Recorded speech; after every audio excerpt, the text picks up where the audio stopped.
have people signing on as I go through this quick introduction, but welcome to our virtual Water Ambassadors program for 2021. The Water Ambassador program is a stormwater education program offered by Martin County in collaboration with the University of Florida and IFAS and the Florida Sea Grant program. And basically what the stormwater education program is to inform local residents about our stormwater issues in Martin County and offer hopefully solutions to how we can deal with our water quality issues and problems. So on the right, you can see the image of our upcoming Water Ambassador webinars. Today we are covering the Florida Healthy Beaches program. And we do not have a webinar on July 13th, but we start up again on July 27th and on August 10th. And we'll post the registration links to those in the chat as we go along today. So just to go through a little bit of housekeeping. There we go. You are all muted as we start, and we suggest that you also stop your video too during the presentation. That might help with any bandwidth issues as far as your transmission of the presentation. And if you want to change your settings here, you can click there on participants to see who's here. Please type your questions in the chat box and we will cover those at the end of the presentation. And if you want it, you can change your view settings as well. If you go click on that view options tab and you can move the speaker our screens around or participant screens around if it helps. And this webinar is being recorded and will be available on our Martin County Extension website at this URL, and I will post that in the chat as well. Lisa, are we recording now? Or we'll get started at the... We are recording. Okay, great. So yeah, if you want to see this later, you can see it on this website, and then please tell your friends that if they want to view it, they can probably view it later on that website. And again, use the chat feature to ask questions.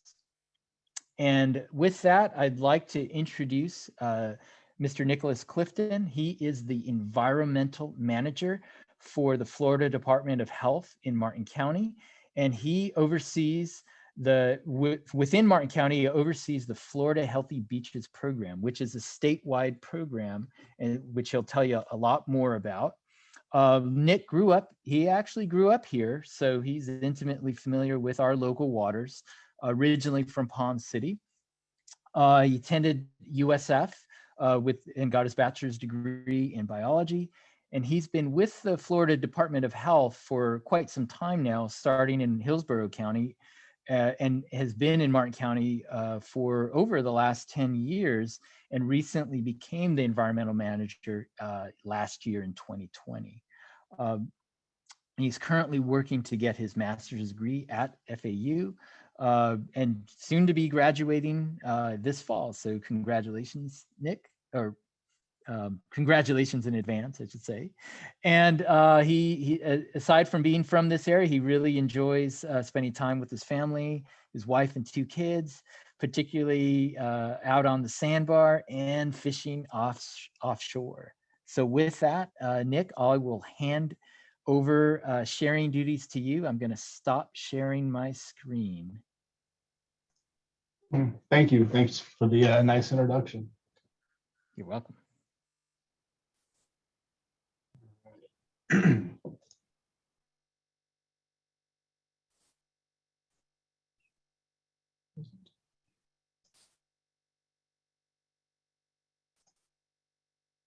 All good? Looks great. All right. So I'm going to look back and forth. I have two screens, and I have a cheat sheet on one screen. So I'll start off with our Healthy Beaches program. It's a statewide program. It began in 2000. Florida legislature implemented it so that there was some standardization between some of the counties that were already doing beach sampling and water quality checks. And they made it they put it into statute, and they gave us the authority to monitor coastal beaches, both brackish and saltwater, and to issue advisories when exceedances were met. There was originally 35 coastal counties that conducted the beach water sampling every 2 weeks. It implemented the guidance to ensure the frequency of the testing, the lab methods, like I said, the standardization of the program. We originally tested back in the early 2000s for Enterococci and fecal coliform bacteria groups, and that has since changed. The program was originally implemented in Florida with the help of the Federal Beach Act program, and we were getting federal dollars to implement our process. There were other states throughout the country that were doing the same thing. And in the early 2000s, like I said, we were able to do the Enterococci and the fecal coliform samples.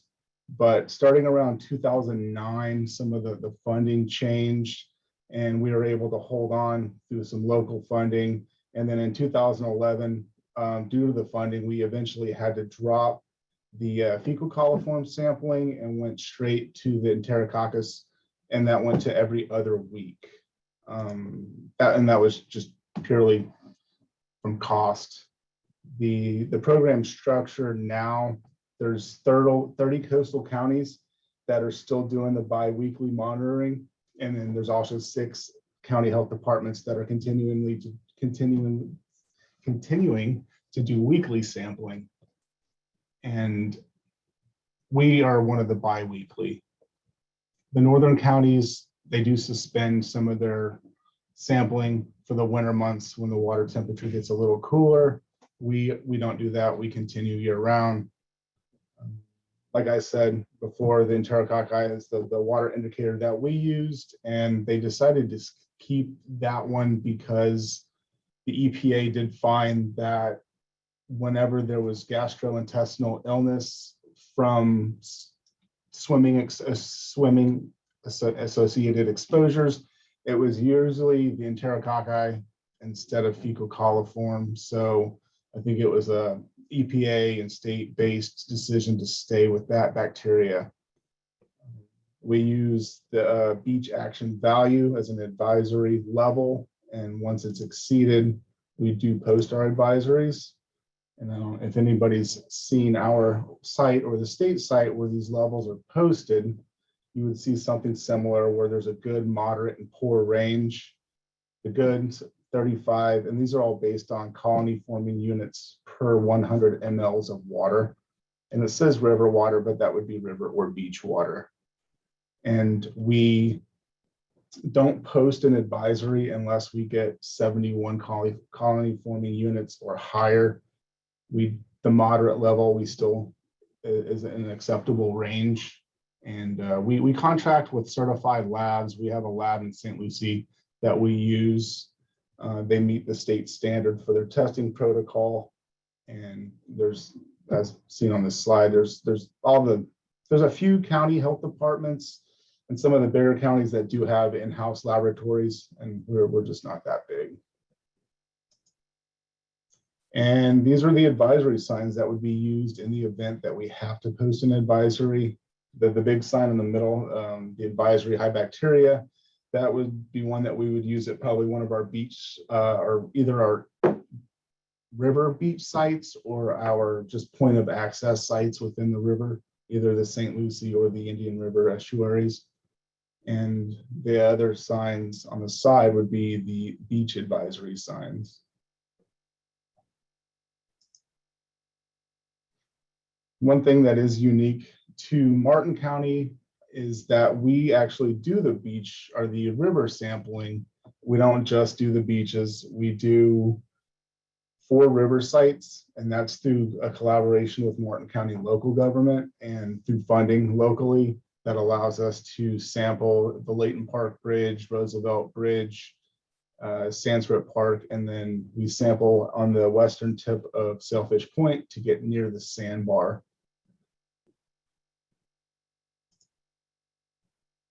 Here's a list of our sites. And you'll notice that the Roosevelt Bridge site is on twice because it is kind of like a sentinel sample for us. It's where the North Fork and the South Fork merge. And we usually will see, like, we could pinpoint whenever high bacteria levels are going to move further into the estuary. So the Roosevelt Bridge was identified way back into the early 2000s as a beach location just so that we could sample it. And that is sampled every other week under the beach funding, and it's sampled every other week under the river location funding from the local sources. So the Roosevelt gets done weekly, as do all the other river sites. The beaches are just every other week. I've included a QR code on here, which will take you to the beach and river sampling results site locally. And if you click on that, it does take you to the state website for the beaches. And you can take a picture of that with your phone and it will save that website for you. And since it's recorded, you guys can grab it later as well. And you'll also notice on here that we do have the causeway, Stewart Causeway and Jensen Causeway as beach locations because those are still considered county beaches.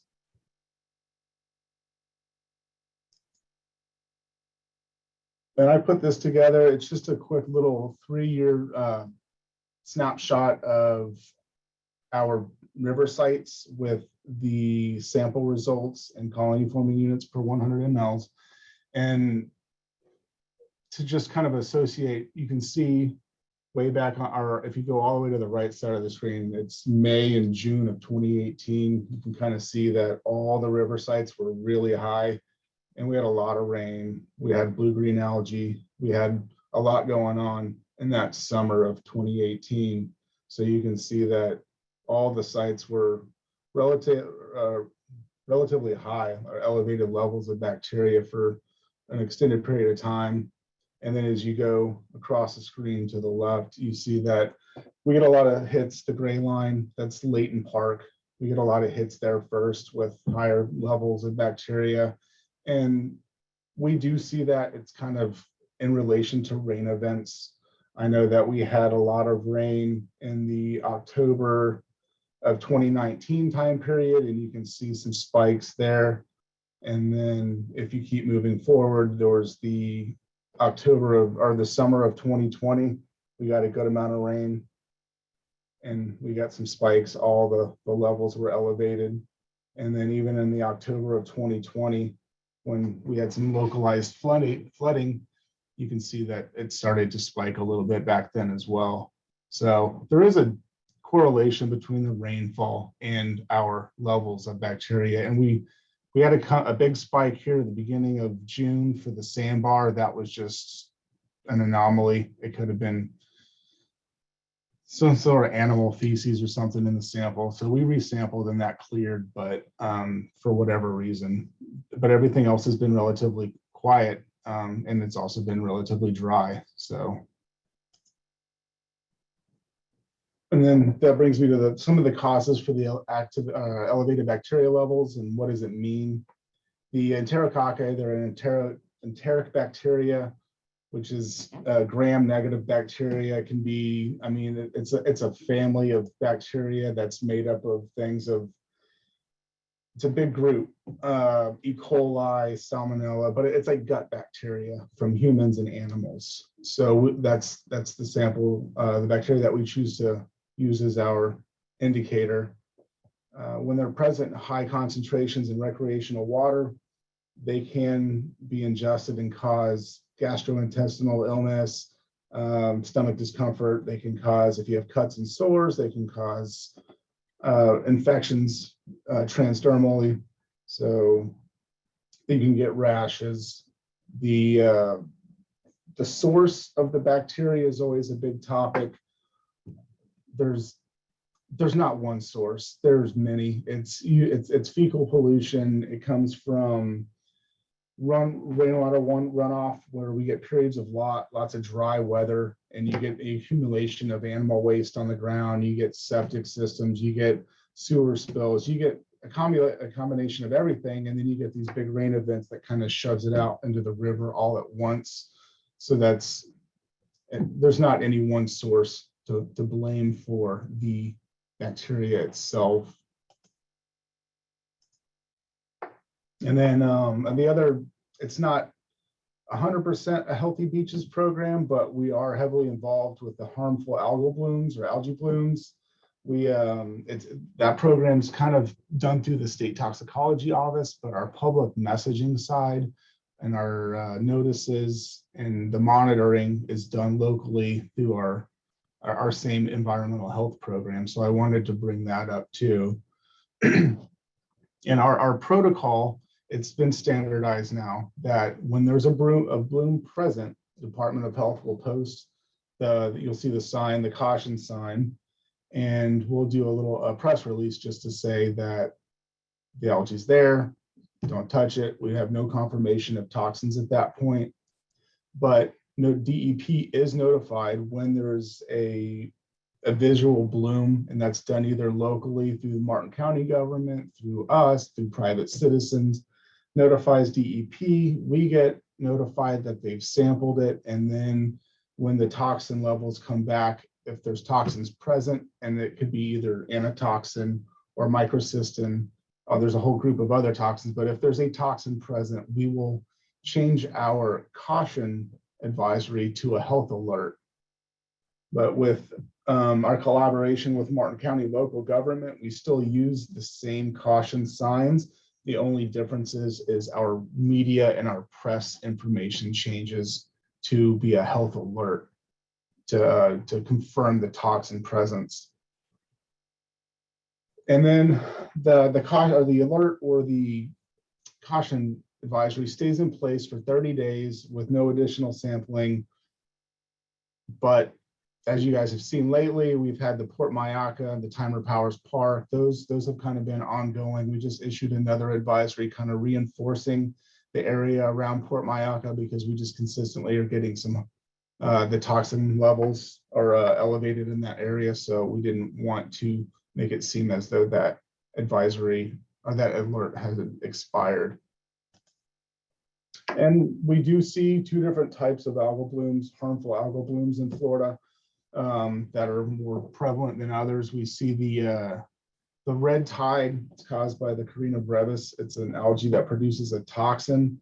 We see that mostly on the west coast of Florida, Tampa Bay, Sarasota.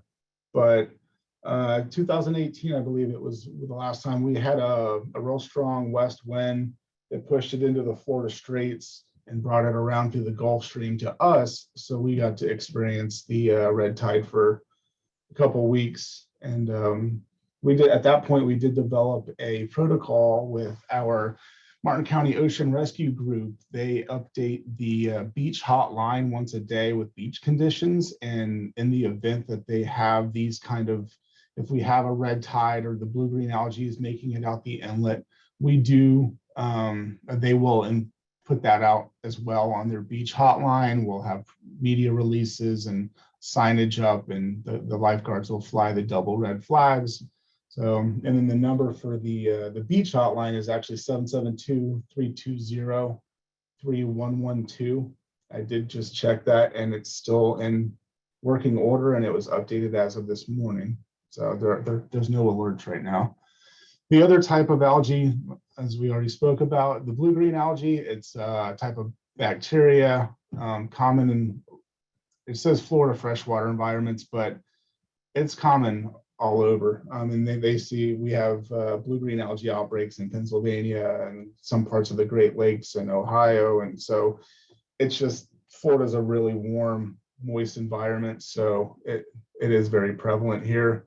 The bacteria, when it starts to congregate, it'll bloom, and it leads to a rapid growth or accumulation of cells that cause those big green mats that eventually kind of die off and start to form the blue mats. Usually we don't see it, or historically we had not seen it until August, September, when the water temperature had a chance to warm. This year we put our first alert out in April. So that was really early, but luckily the rain has left it all in its freshwater environment. And here's another QR code. This is for a tri-agency website where the Department of Health, Department of Environmental Protection, and for FWC have their information on how you can report an algal bloom, or either red tide or blue tide. If you would like to, if there's a human illness or animal illness, you could notify Pollution Control or the Department of Health, and fish kills would be reported to FWC. And we did recently, within the last year and a half, we worked with Sea Grant, and there was a flyer that went out to a lot of in the public and to the veterinarian's office regarding the need to look out for blue-green algae when you have animals in the water or in and around the water to protect the animals. So I know that's on you guys' website. And here's my information. Feel free to give me a call if you have any questions or concerns. Be happy to help you out. And I will I'll check the questions or the chat box to see if there's anything.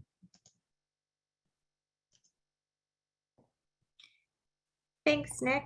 Yep. Doesn't look like we have any questions yet, but we're monitoring the chat box, so just All right. hold on. We'll see if anything comes through.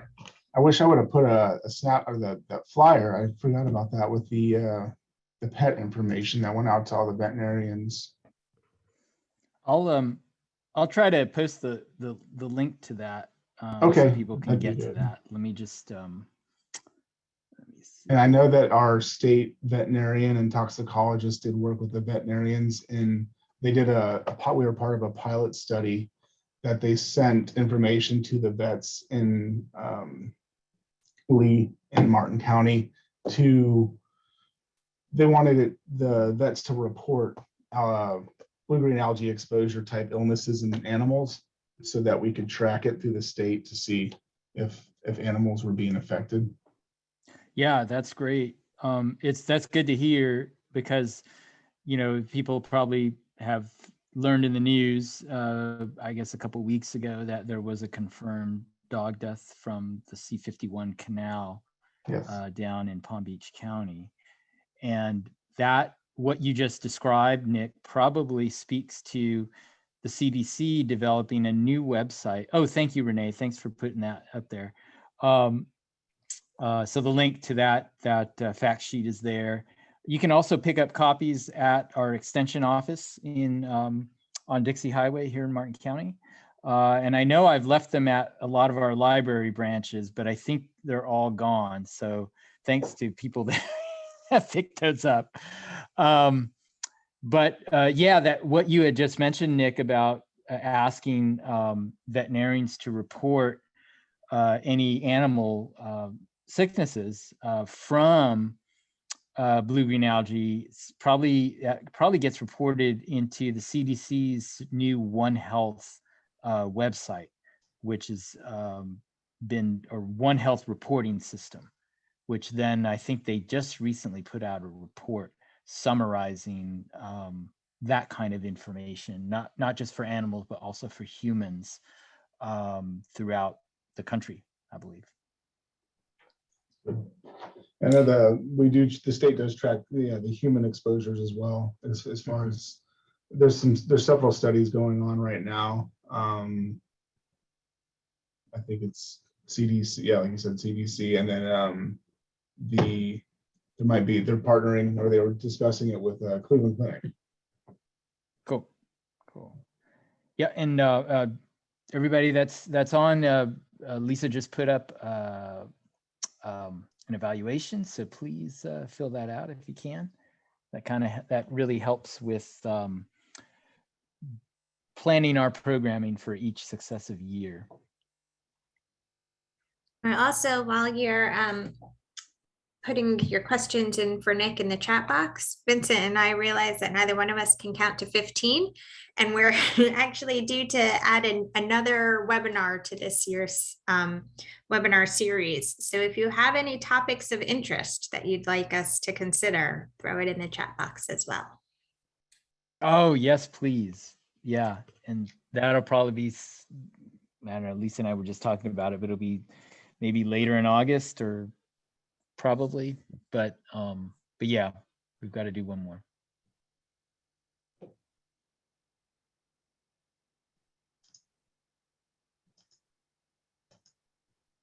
Oh, let's see. I see a comment from Rosemary on native butterfly gardening for a topic.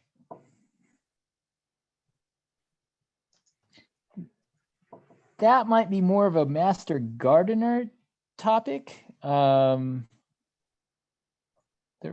there's certainly some gardening things we could work in that are related to stormwater.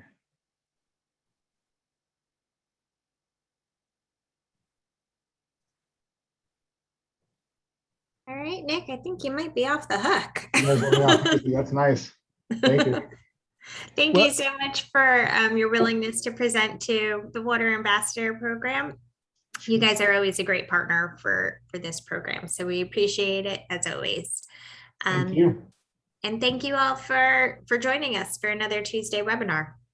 Yeah, thanks everybody. And I really encourage everybody to use the resources